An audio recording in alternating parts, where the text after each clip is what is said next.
Today on Law Weekly, we look at the Corporate Governance Code issued by the Financial Reporting Council of Nigeria, FRCN. Against the background of the recent sack of the head of the council, the new administrative and leadership structure in the Redeemed Christian Church of God, and the reactions that have trailed these moves, we speak to a professor of law, Koinsola Ajayi, SAN. Professor Ajayi serves as the managing partner of the law firm of Olaniwun Ajayi. He has over 25 years legal expertise in energy and natural resources, international business transactions, banking, capital markets, construction, engineering and privatization, as well as litigation and arbitration. The very Reverend Koinsola Ajayi is also the chaplain of Emmanuel Chapel Methodist Church of Nigeria, where he teaches the Word of God. And so I thought that he was best suited to answer questions on the Corporate Governance Code, the powers of the Financial Reporting Council, and how it applies to the church. I began the interview with a background question on the code and what purpose it was meant to serve. The Financial Reporting Council of Nigeria, purportedly under its powers, or by virtue of its powers under the Financial Reporting Council of Nigeria Act of 2011, I believe on the 17th of October last year, issued regulations for corporate governance for the whole of the country, for all public sector entities, for ministries, departments, and agencies, for all types of companies in the private sector, listed companies, unlisted companies, mom and pop companies, for charities, for churches, which are all, the latter which are categorized as not-for-profit organizations. Now, that which is recently in controversy is the code on not-for-profit organizations, because he issued at the same time a code for public interest entities, which are government entities, and for private companies. So if we narrow this to that which touched the Redeemed Christian Church of God, the code sought to bring about a governance structure to entities that are not limited liability companies, or entities that are set up not to make a profit, like churches and charities, and had provisions which were very sweeping. So it had provisions which suggested how to appoint directors, who could be directors, for how long they could be directors, the governance structure of these organizations, whether they can have a board of trustees, in addition, to a board of directors and, other bodies within the organization. And so what he was trying to do was to bring the discipline or the system of governance of companies onto, these kinds of organizations. But the big problem, which is the issue, is that the code went much, much too far. It went much, much too far in terms of the fact that in the first place, it sought to deal with everything. And the underlying question is whether it could even issue that code at all. The code is what is called subsidiary legislation. You have a primary legislation, an act of the National Assembly, or a law by a state assembly. So when you have an act or a statute or a law, at times it will give permission to the agency that is to implement the law to make rules, to make regulations, to issue a code. So CBN has a code of corporate governance for banks. The Nigerian Insurance Regulatory Commission has a code regulating, banks. Securities and Exchange Commission has a code regulating people in that market.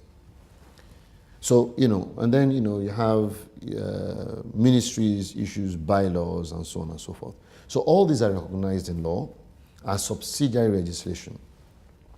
But being subsidiary legislation, it means that by definition, it comes down in the hierarchy of laws, and it cannot override, be inconsistent with, or amend a law. Now, this code, which was issued by Obaze, which I must say, and not by the council, because as a matter of fact, the law permits the council to issue codes, permits the Minister for Industry, Trade and Investment to issue regulations.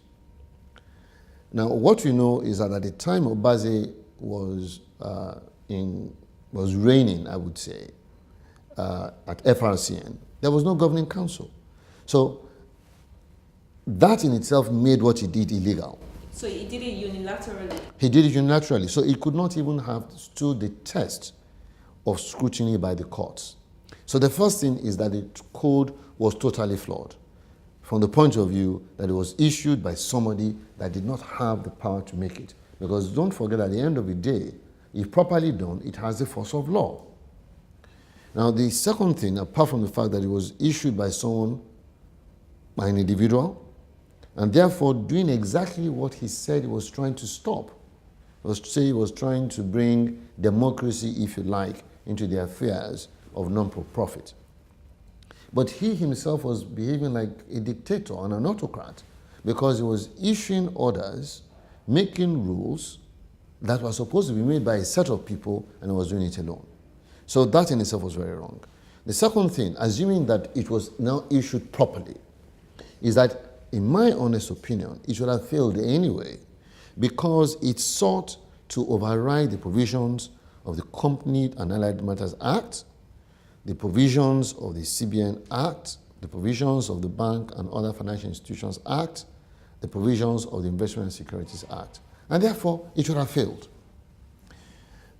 The third thing is that it was internally incoherent. So, for instance, it assumes that all not-for-profit organizations are the same. I was talking about board of directors. Churches don't have board of directors. So you would see that at the end of the day, this was a code that would have failed. But coming to the central question as to, for instance, the Redeemed Christian Church of God, and a lot of debate in the public as to whether other general overseers should leave office, is that assuming that we had a code which was validly made and had good provisions, is that actually my reading of that code is that it actually exempted religious organizations on the restrictions as to tenure in office. So there must have been a misrepresentation or misunderstanding if that is the basis on which there was change in the Redeemed Christian Church of God as to what the code said. Let's talk more about the time limits, the tenure. Let's pursue further why you say that it exempts the churches. How so? It sought to regulate churches. My own understanding is the regulation in the code that we're talking about, we talked about, whether the head of a church can be in different organs. I believe it's section 9 on the code on for not-for-profit. Says if you have a board of trustees, a board of advisors, and a board of directors, the head cannot be in the three bodies, but can only be in one. And it talks of a limit of 10 years of leadership, not even 20. But then, in that same regulation, it says, however, this provision does not apply to religious organizations. It says so. It says so. So, truth of the matter is, although in my view, the code is bad in terms of conception, in terms of making, I think what has been a matter of debate, has been as a result of some misapprehension or people being being mischievous. Let's look at the section of the code that talks about assets, accounts, and commercial activities of these not-for-profit entities. What do you think of that one? What was the law envisaging? The first point to make is that we must make the distinction that is required between the different types of not-for-profit organizations. Churches and mosques and other religious organizations are not-for-profit, but they operate totally differently from a human rights organization. They operate differently from a company limited by guarantee that I've set up to provide charity work to people. So that's the first thing. So there's this, general broad brush that has been used to paint everybody as if not-for-profit organizations are all the same. They are not. And the nature of these organizations must be borne in mind in coming up with regulation. I am sure the new body headed by Dr. Suleiman would know to make this difference. So Obaze sought, amongst other things, to drag taxation by its head into matters of theocracy and matters of religion. In most parts of the world, and even in theocratic states like Iran and Saudi Arabia, there is a respect for religion because we all know religion plays in our lives. And then on the other side of the divide, in purely secular states like France and Russia and Germany and England, they also, recognize the importance of religion in the lives of people, and they're regulated in a different way. So in England, they have the Charities Commission, which, requires churches to do certain things in their nature. And I assume that part of what Obaze was trying to do was copy some of those things, on which,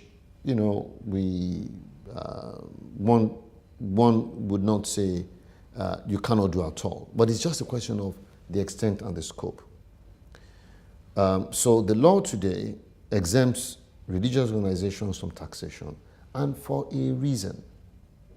And I think those reasons are still valid. John Obaze says that, this is a means of depriving government of taxes. But in the first place, it is none of his business, taxation by government. We have a chairman of Federal Revenue, we have a minister for finance, we have a mobilization revenue commission. It's their business. So in the first place, he was poking his nose in affairs which he had no business. Secondly, he was trying to bring the system by which companies are run to apply to churches. And what I think we begin to get will be serious interference of the state in religious affairs. And I think it will be setting a dangerous precedent. So will it mean that the state will now determine who the leader of a church would be? If we believe that leaders of church are appointed by the will of God, we will now make it an appointment by men. It talks of properties. We believe that the properties of the church are properties of God and that we build for God. This is our faith. So are we trying to drive a truck through the faith of people? And so I think he was treading a dangerous path. Now, there is no doubt about it that a number of religious organizations, including churches, have gone too far, have abused the privilege that the state has conferred on churches and are giving cause for concern. But I think those churches that have behaved irresponsibly can be dealt with. There's absolutely nothing wrong with that. So if there's a church that is operating illegally, there's a church that is operating a pyramid scheme, there's a church that is deceiving people, there's no reason why such church or church leader cannot be dealt with. I have absolutely no problem with it. In England, some of the Nigerian churches that were found to be feeding. So if a pastor is stealing money, it's theft, and he should be charged to court like you would charge anybody to court for theft.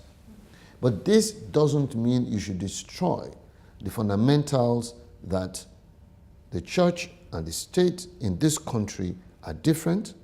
We're not a religious state, and we do not want the state to interfere in the affairs of religion.